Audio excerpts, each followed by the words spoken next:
Hey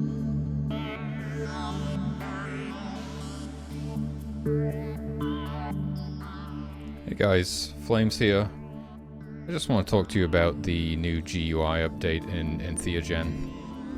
I've added several new windows to the GUI, as well as adding some build progress meters and updating the hotbar. I'm going to go through each of these and tell you all about them. Starting with the tribe window. You can manage the tribe from the tribe window. It has a viewport which allows you to cycle through all of your followers. You can use the follow cam button to snap the camera to your currently selected follower. You can use the gift buttons to assign gifts to the currently selected follower. And you can see all of the information about the currently selected follower in this panel in the bottom right, including their name, health, mana, should they have mana, hunger, thirst, body temperature, age, gender, and the activity that they're currently performing. You can use the list on the left to filter by gift or state. You can filter by dead and ungifted children and babies as well as just gifts.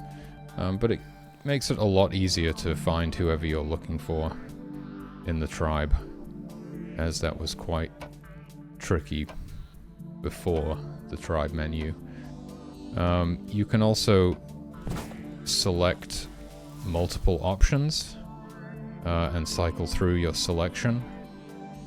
So if I just wanted to see my guards and hunters and shaman, for example, I could select those three and cycle through them. Or I can deselect and select all. There's a few keybinds, like I can hold control and press left and right to cycle the camera, or I can hold control and press the number keys to assign different gifts to my followers. I can also shift and middle click on a follower to immediately snap to them or jump to them in the tribe menu, and if the window isn't already open, it will open the window for you as well. The bars on the left will be highlighted in red if anybody in that particular group is under attack, on fire, or drowning, just to alert you so that you can respond to those emergencies more quickly. And that's about it for the tribe menu, which brings us to the build menu. Now everything's already built at the moment, but normally you would place down the various constructs that make up camp using this menu.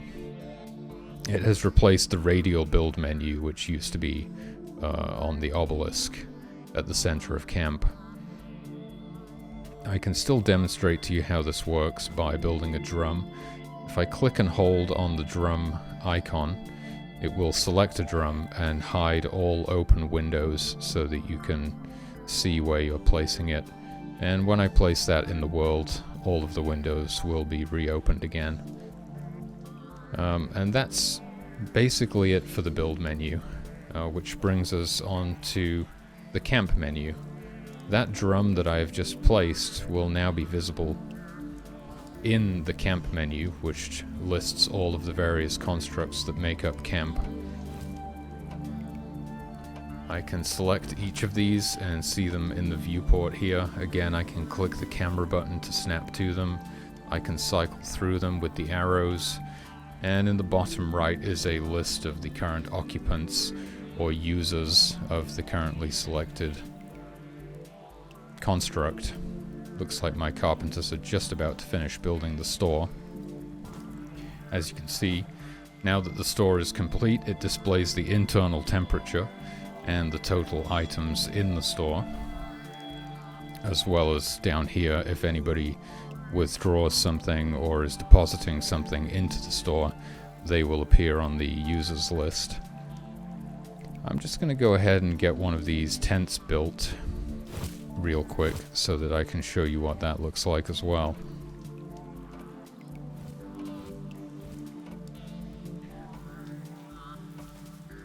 So now that it's fully supplied with lumber and fur, my carpenters should start constructing it as soon as they're available to do so. We can even use the tribe menu to find out what my carpenters are up to. They all seem to be supplying lumber. One of them's gathering some firewood.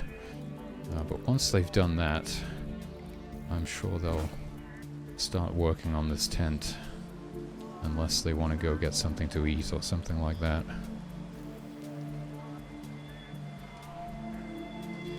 And I suppose this is a good time to mention the build progress bars in the bottom left here as well.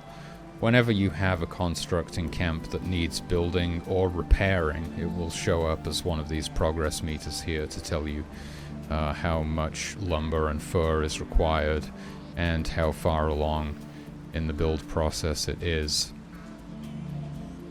It does seem like my carpenters are just getting something to eat and drink right now, but I'll be back over here in just a second, and we can see them in this window as well, which is really nice for sort of remotely viewing things without having to move directly to them.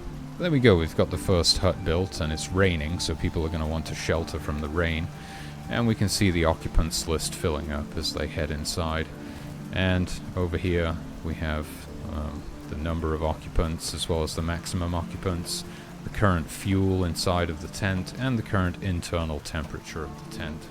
Similar to the tribe menu, any constructs that are on fire, well, tents specifically, because obviously the campfire is going to be on fire, but that's generally a good thing. Any tents that are on fire will be highlighted in red in this menu to allow you to easily navigate to them.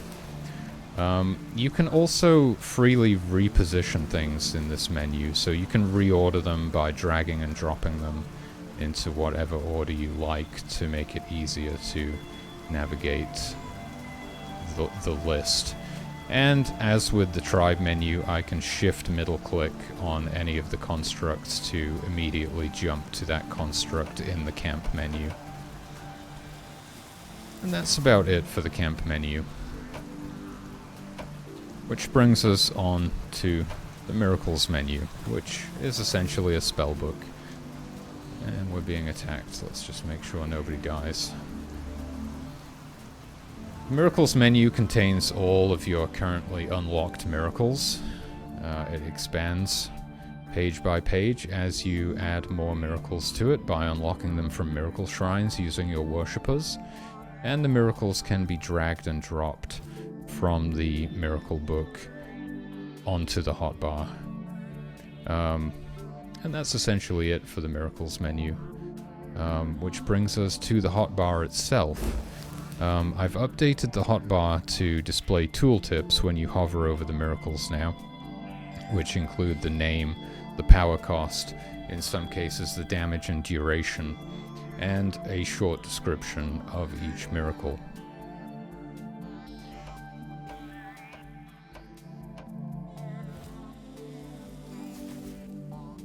And lastly, we have the inventory window. The bottom panel of the inventory window displays all of the items currently inside of your followers' inventories. So you can see they're cooking some meat right now. My hunters seem to be harvesting some fur. We could head over to them and see what they're up to. Harvesting this deer over here. And the top panel is all of the items currently contained within the storage tent. So we've got some berries, some meat, some water, some mushrooms, and some lumber right now in there. And a lot of this inventory update was to facilitate the decay of perishable goods. So perishable goods like meat and fish will now decay based on the ambient temperature if they're outside, or the internal temperature of the tent if they're inside of a tent, such as the storage tent, or if they're in a follower's inventory whilst they're sheltering inside one of the regular tents, or sleeping perhaps. So the meat won't just last forever like it used to. You have a limited amount of time to consume that, unless you're in sub-zero temperatures, in which case it will stop decaying because it's frozen.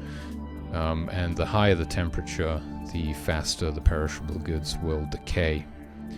And that's essentially it for the inventory window. And I've already covered the build progress bars for the most part. The only thing that I forgot to mention is that you can click on the build progress bars to snap to the tent, just so that you can easily navigate to those. And that's it for the Entheogen GUI update. I hope you enjoy these quality of life improvements. I've certainly had a blast implementing them, and I'll catch you in the next one.